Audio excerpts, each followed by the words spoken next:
Hello, White at All Film Festival. So awesome to be here. Thank you so much for having me. I'm Kay Vesay, and I am from Meshminds. I am the Chief Connecting Officer of Meshminds, but also the founder of the Meshminds Foundation. We are a creative technology studio partnered officially with the United Nations Environment Programme, and the Meshminds Foundation is an art organization which is a not-for-profit which works to give creative technology education opportunities to the best and brightest artists in Asia. So I've always been really interested in the arts, but I wasn't allowed to study arts because I come from the Asian parents' background, and I needed to be a lawyer and kind of be independent. And of course, being an artist, you weren't ever going to be able to make anything of your life. Well, that was completely untrue.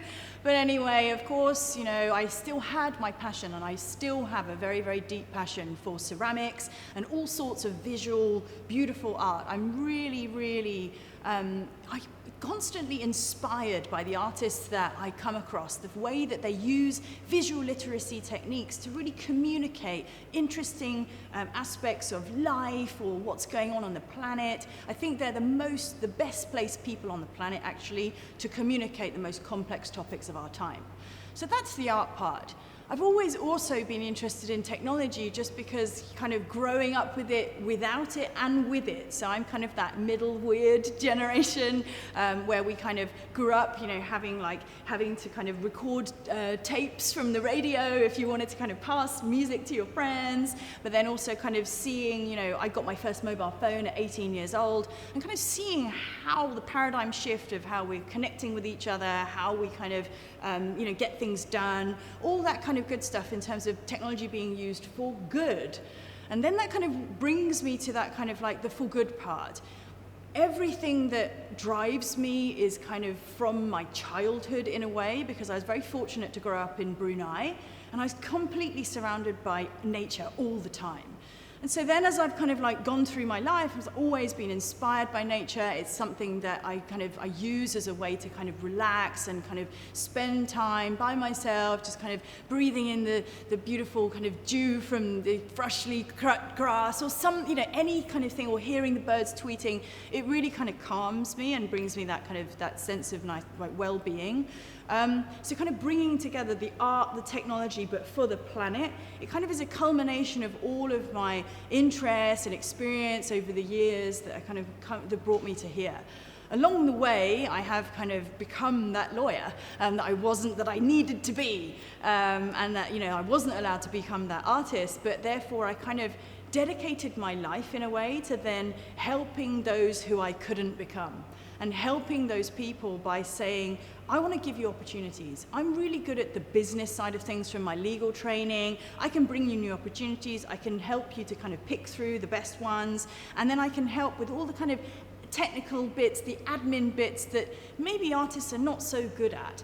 Leaving, therefore, the creative people to do what they do best, which is spend all day long just creating in whatever medium that is, whether they're writing, whether they're drawing, whether they're taking photos, making films, leaving them to do what they do best. And so that's kind of why I wanted to make a company that enables those people to bring those people together. Well, right next week, we've got the launch on the 1st of September, 100 Days to Beat Plastic Pollution. This is targeted at 13 to 25-year-olds across Southeast Asia, and we are bringing to them a digital toolkit full of 4 interactive augmented reality experiences on Instagram, as well as a whole host of digital stickers and other interactive elements, story templates that you can download to then make your pledge to beat plastic pollution and share whatever you're doing with the world. Now, what we also wanted to do is break it down for people, because the plastic pollution is huge. We're even calling it a plastic pandemic, and that's a phrase coined by the UN themselves. So imagine the enormity and how much the COVID-19 pandemic has actually kind of brought the world to its knees. What the UN is kind of saying now is the plastic pollution problem should be seen and treated with the same degree of fear and also action. So don't be paralyzed by this problem. We need to act now. So what we're doing is we're saying, we've identified 7 different everyday single-use items. The mask, the bottle, maybe it's your bubble tea cup, all these different things, your shopping bag. Okay, so 7 different items that have 7 sustainable, reusable alternatives. Can you just commit for 100 days to make one new habit? And for those 100 days, keep going. So if it is, you've chosen, I'm going to make sure every time I go to the shops to do my marketing, I'm going to bring my tote bag. And so therefore, if there's something that you need to do to make that habit absolutely automatic, hanging it on the back of your door, putting it next to the front door, so that every time you go, oh, I'm never going to leave the house without that bag. Now, research has shown that it takes 66 days on average to make a habit automatic. That's why we chose 100. Just challenge yourself. If you can actually make that switch for that one single item for 100 days, then you've kind of cracked it. Then maybe next time you can challenge yourself for another 100 days. But we wanted to make it really simple for everyone just to make that one simple switch, okay? And in doing that, then go and use the augmented reality filters and share that switch with your friends. Make that ripple effect happen by sharing that with your friends and your family. And if each of us is then just doing that one simple thing, that's how you can have the tidal wave, of action really then stopping that plastic pandemic in its tracks. So all of the filters you'll be able to find on the UNEP, the United Nations Environment Programme Instagram. Okay, just go to the effects tab, it has 3 little stars on it, just tap there. You'll be able to find all of the filters there and everything that you need. So really, yes, although it's targeted at Southeast Asia, yes, we have a huge problem in Southeast Asia and we need to raise awareness and get action on this problem. It is global and anyone from anywhere can actually take part. One of the things that you could start playing around with is actually one of the filters. So we've got one called Meet the Reusables. So simply by taking out your phone, you can start by making a really, really tiny little reusable bottle on your desk. But you could also make him really massive by pinching the screen and just make him as big as a house. So play around with some of these reusable items. See if you could make a little film. You could, for example, make the mask really big and line up all your friends within the mask, kind of posing with that little virtual reusable item, and then make a pledge. Right? Beyond that, I would definitely say, try out your own Instagram filters, right? There's a whole wealth of information on the internet about how to get started. It's all free. So there's the curriculum itself that is from Facebook. Then there's also loads of amazing mentors and teachers and coaches who've done stuff for free. Just root them out and they're just follow their YouTube video and they'll be able to tell you about slightly more the nuances about how to get to grips with the patch editor, how to use render paths to really beautifully light your scenes, and how to get to grips with the animation parts. If you have film skills, actually, you can really get to grips with AR, right? Don't be scared by it. It's something that you really can get involved with. Yeah, I think, if you're going to start with the storytelling around the environment, I think always start with your good research. Make sure you're getting information from the right sources. You certainly wouldn't want to be peddling misinformation out there, that kind of stuff, right? So go to the UN Environment Programme websites and the affiliates, go and do your research and get your story straight. But the good tip that we're finding, and it comes from inspired by Oceans We Make, which was one of the first ever VR experiences that we ever worked on with a company called Warrior 9 VR, is actually turn it on its head, right? When you're trying to tell a story about something that's potentially quite shocking, like the plastic pollution problem, perhaps start with something that's enjoyable. Start by entertaining people. Bring them in and then shock them. That's a better way, rather than shocking so much and then trying to weave in some entertaining bits later. We are all in the business of this edutainment, entertainment plus education. So if you look at Oceans We Make, what we did was we created this beautiful virtual diving experience. Ooh, cool, you get plonked in the ocean and you're just going along. Oh, this is really lovely. A shark goes above your head, all these amazing sea creatures around you, the corals are really bright. And then suddenly in your ear, you're like, oh, there's just one little bit of ocean trash. Just reach out to it and grab it for me, will you? And then, ding, so, oh, there's another one. And then you realize that you're starting to play the game. And then as you're going through, you're faster and faster, and like, oh, ding, ding, and then you're kind of like, oh, wow, the goodness, this is so exciting. And then it hits you. You are completely engulfed in plastic trash in the ocean, and you cannot escape. No matter how many times you grab, you will never clean the ocean. And then sadly you hear, oh no, come on, it's time for you to come out now. We're going to bring you out. And as they bring you out, you are faced with the scale of the Great Pacific Garbage Patch. And it was at that moment when I tried the VR experience for myself the first time, I just started crying. I just couldn't believe that, because the VR gives you such a first-person perspective, I couldn't believe the size of me in relation to the enormity of the problem. So I just felt, God, I really want to do something, right? So if we had actually done it the other way around, I don't think that there would have been such great engagement with that piece, right? It was because we drew people in, made it really fun and really engaged them, relaxed them, and then hit them with the really strong, like, oh my goodness, moment where like, you have to act now. So I think there's kind of some tips and tricks in there in terms of like maybe doing your research, but also making sure don't always follow like an exact like linear storyline where it's like, oh no, I must state the problem first and then I must state the solution, etc., etc. Think about maybe turning things on their head sometimes, because that can actually grab people's attention a lot more. So I think a high would be when we created our Clean Seas AR experience in partnership with the Art Science Museum.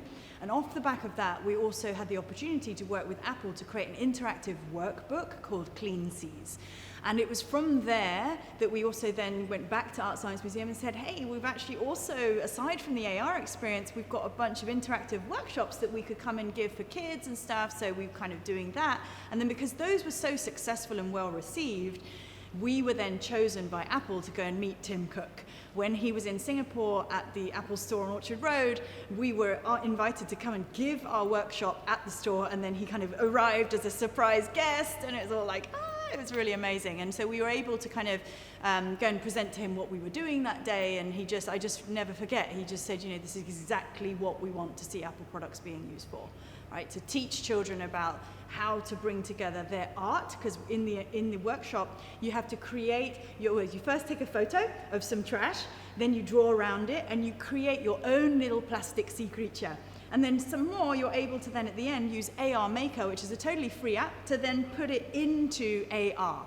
And with all of your friends, you can kind of like move around it. And so your little plastic sea creature made out of a milk carton or something is kind of jiggling alongside everyone else's. Super fun, right?